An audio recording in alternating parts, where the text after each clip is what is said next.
The courtroom hadn't even fully settled when everything stopped. People were still shuffling into seats. Someone dropped a pen. The bailiff had just inhaled, ready to say, "All rise," when the judge lifted one hand and froze the room mid-motion. He didn't raise his voice. He didn't look annoyed. That almost made it worse. He reached over to the plaintiff's table, picked up a thick, color-coded binder, and flipped it open slowly, like he had all the time in the world. Tabs stuck out from every side, yellow, blue, red, organized, deliberate. He adjusted his glasses, scanned one page, then another, and finally looked straight at the woman seated beside her attorney. "Counsel," he said calmly, "can you explain why your client is suing a homeowner who, according to your own exhibits, does not legally belong to this association?" The silence that followed wasn't dramatic. It was uncomfortable. The kind of silence that stretches just long enough for everyone to realize something has gone very wrong. Someone in the back row let out a short laugh before catching themselves. A few neighbors exchanged looks. I felt my shoulders finally relax. I took a slow sip from my coffee mug. I had brought it intentionally. It said in plain black letters, "Not a member." My name is Evan Brooks. I'm not loud. I don't enjoy confrontation. I don't raise my voice in arguments or pound my fist on tables. I make my living as a technical documentation writer. That means I spend my days reading the fine print most people skip. Policies, terms, definitions, legal descriptions, boundaries. It's boring work to most people. That habit saved me. 2 years earlier, I bought a small ranch-style home on a quiet curve of Willow Bend Road. Nothing fancy, one story, a porch just big enough for a chair and a mug of coffee. I chose it for one reason above all others. It sat just outside the boundary of the Cedar Ridge Hills Homeowners Association. Before I signed anything, I verified that fact 6 different ways. I pulled county survey maps. I reviewed plat records. I compared parcel numbers digit by digit.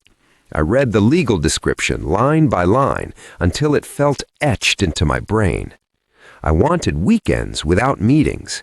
No committees, no fines, no debates about mailbox colors or lawn height measured in fractions of an inch. I wanted quiet. And for 2 years, that's exactly what I had. I waved to neighbors. I kept my lawn neat.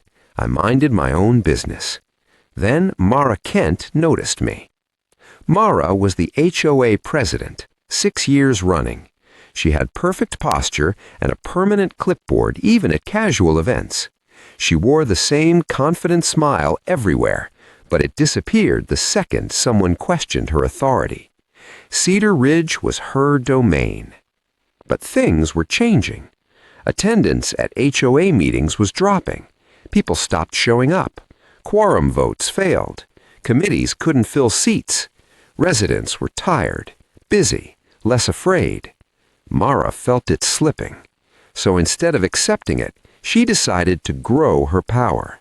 Not legally, creatively. It started with a letter. One afternoon, I opened my mailbox and found a neatly folded envelope labeled "Welcome to the Community." Soft colors, friendly tone. Inside was a breakdown of annual dues, late penalties, and expectations. Annual dues, $820. Late penalty, $25 per day. I laughed out loud on my porch. Then I checked my deed again. Still not in the HOA. I called the number on the letter. Mara answered herself. "Oh yes," she said brightly. "We consider your home part of the neighborhood. You benefit from our standards." I explained calmly that benefit and obligation aren't the same thing, that legal boundaries don't move based on opinions. She laughed. "Well, that's your interpretation." That was the moment something in my gut shifted. The letters kept coming. This time they looked official. Bold headers, warnings about non-cooperation. A violation notice taped to my front door with a smiley face sticker. like this was supposed to be friendly. One morning, I looked out my window and saw Mara standing on my lawn with a tape measure. She took photos of my mailbox. She wrote notes. She didn't ask permission. Neighbors started acting strange.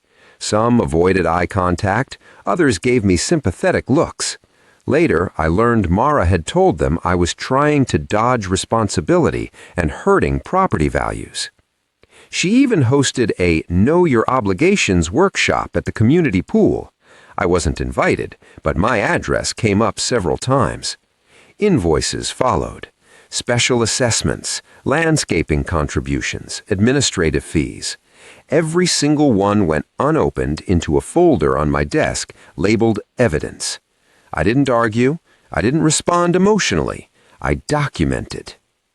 One Saturday, instead of mowing my lawn, I went to the county courthouse. That trip changed everything. Cedar Ridge Estates Homeowners Association had been administratively dissolved 5 years earlier. They hadn't filed required annual reports. Under state law, their corporate status was dead. Their covenants had expired and never renewed. Legally, the HOA did not exist. The documents Mara had been sending out were fake. Templates downloaded online, wrong parcel numbers, no attorney review, no authority. She wasn't enforcing rules, she was inventing them. When she sued me for $3,400 in unpaid dues, I hired a retired prosecutor who lived next door, a man who looked genuinely happy to be involved. We countersued. Slander of title, civil extortion, frivolous litigation. Discovery was brutal. Their membership list included homes from 3 separate neighborhoods, even a vacant lot. Board elections were decided by something written down as general energy consensus. HOA funds were paying monthly consulting fees to a company owned by Mara herself. Craft store receipts, office gadgets, a $450 laminator. Every dollar tracked. Back in the courtroom, the judge flipped through the binder slowly. Then he asked who drafted these lien documents.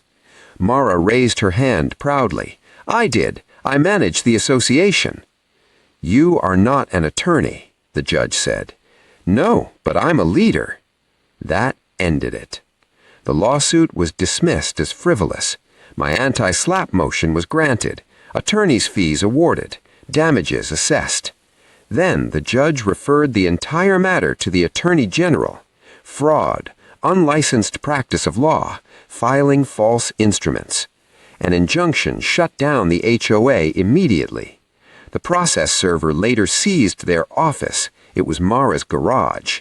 Folding table, file cabinet, corporate seal stamp ordered online.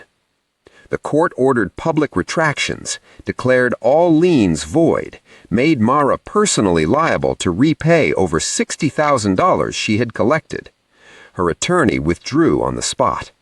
For the first time, Mara looked around the room without her clipboard, without her smile. Just silence. I walked out quietly. Coffee mug empty.